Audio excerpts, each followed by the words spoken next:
Here we go with another edition for the Q&A with the Coach's Coach. I'm Ryan, Focus Human Performance. This question comes from Kevin Nichols from Prime Academy. Kevin's from Tucson, Arizona. He's also a PE teacher. He does some strength and conditioning programs for youth programs all the way up to the high school level. So Kevin, I appreciate you sending your question here. Kevin's asking this: when working with high school athletes, how do you track their progress? Does each athlete have their own workout log, or do you use a big PR board? Or do you track the main parts or just the main lifts? Well, let me just answer this in sequence here. How do I track their progress? Well, it depends. It depends, and I'll get to that here. We're going to go off the board, and I'll show you how we do this within our system. The second part, does each athlete have their own workout log, or do you use a big PR board? I don't use PR boards, and I don't publish those at all. I might have some goal sets in each individual training folder per athlete based on themselves, but I'm not a big fan of the big PR board. A lot of football programs like to put that up there, and they like to recognize their teammates and their players amongst their peers, which is awesome. I think it's a great motivator. But the problem is you're having in high school, some of these kids weigh 275, 290 that are squatting 315 or 345 for singles.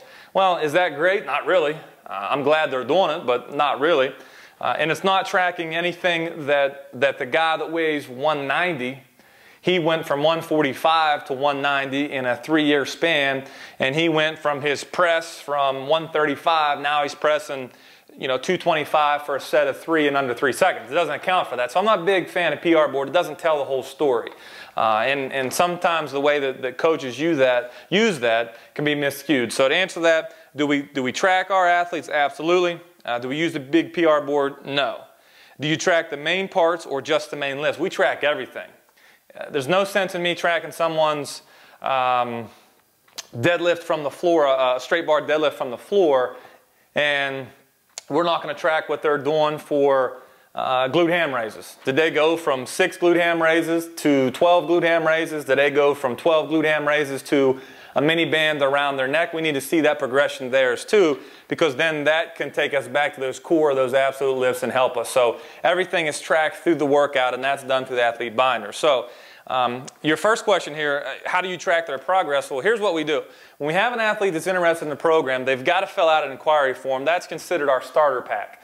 There's many things in there. There's a goal setting section of that, which is probably most important. There's a coach's communication section, because we get all the contact names and numbers of the sport coaches.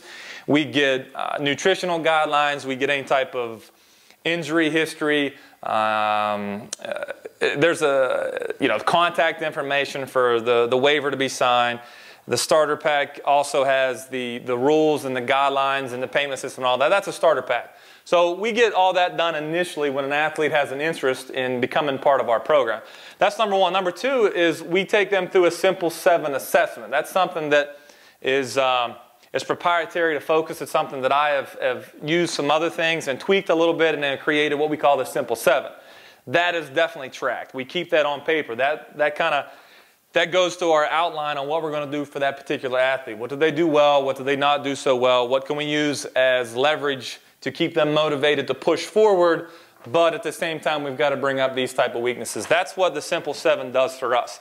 Now, I don't go crazy on assessments, because we're talking middle school and high school kids. Most of our athletes are from 8th through 12th grade. So if I have an 8th grader come in, I don't do an assessment as overhead squat. They've never done it before. How are they going to perform it well? That's like taking a 5-year-old and telling them to throw a spiral with a football. They've never done it before. It's not going to happen very well. And if they do it the first time, it's by chance.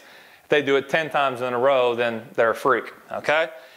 The next part of that, we've got the inquiry form, the starter pack, we've got the Simple 7, we go through the assessment, and then we go through our posture, our position, and learning our system. At Focus, we have the Focus system. It's an 8-component system to every single workout. You're going to hit all 8 components.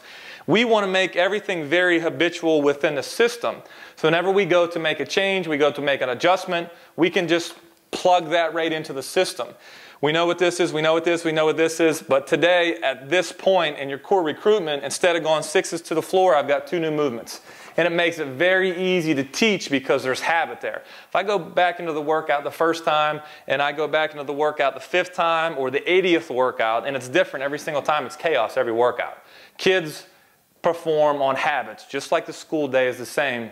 That's done for a reason, okay?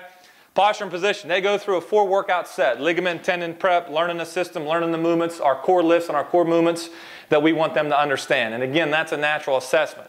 Now I've got a line right here, Kevin, because what we do after that is we give them an athlete binder. If we have an athlete that's coming into our program, they have several different options to take part in that, and that obviously goes down to their payment scale.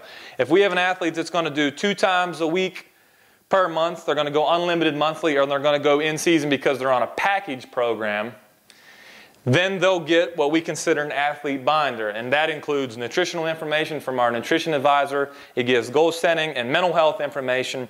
It gives any type of tissue treatment and recovery that goes with that, and then inside there is their actual lifting folder and their performance folder that I'm filling out and then entering in each week for them. I'm writing new workouts.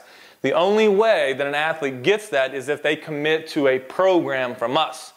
If we have athletes that are what we call drop-ins or per session, then they go off a separate grease board. And that's not to say they're not in our program, they're not a focused athlete. That just says that they're not at that level, they're not at that commitment level for various reasons for them to be on the program. And here's why you do that. If I've got somebody that I've got a beautiful 4-day-a-week lift for the next 9 weeks based on where they're at in their maturity stage and neurological system and whatever. I've got a program wrote for this guy, and he's coming once this week, 2 times the next week. I don't see him. The 4th week he comes 3 times a week. The next week he comes 5 times a week. The next week he comes 1 time a week. And then I don't see him for 2 weeks. What happens is every time they come in for the workout, we've got to have a conversation on where were you the last 10 workouts? What have you done? Not saying they're out running around or not committed. They have other stressors that are on them. I got to come back, we call it red pen, and I got a red pen that workout. I've got to change it. So it doesn't make any sense for me to do that. So we take those athletes off the grease board. They come in early to the workout, and then we say, hey, Steve, what did you do the last 4 lifts did you get done? What did you do at school? What was track practice like, et cetera, et cetera. Then we formulate that off the board based on what that athlete needs. Once they don't have all the other stressors and they can commit to the program, we bring them back to the athlete binder. And there's different motivational factors there. That's for a different video. But to answer your question, a big PR board on the wall? No. Is everything tracked? Absolutely. Do we track the main lifts? Yes, but we track everything else as well too. That's the only way that I can see if I'm coming or I'm going with an athlete, or I can say that the program that we have for this specific group of football players is really working. Is there 10 guys on this program, 9 guys are getting results, and 1 guy isn't up to par? Why is that? The program works. There's got to be something going on with this guy. And then obviously, like I said, we draw that line, we give them to the binder, and then we take off. So hopefully that answers your questions. I appreciate it. Send these in. You ask a question, you get an answer. This is Ryan, Q&A with the Coach's Coach. I'll talk to you soon.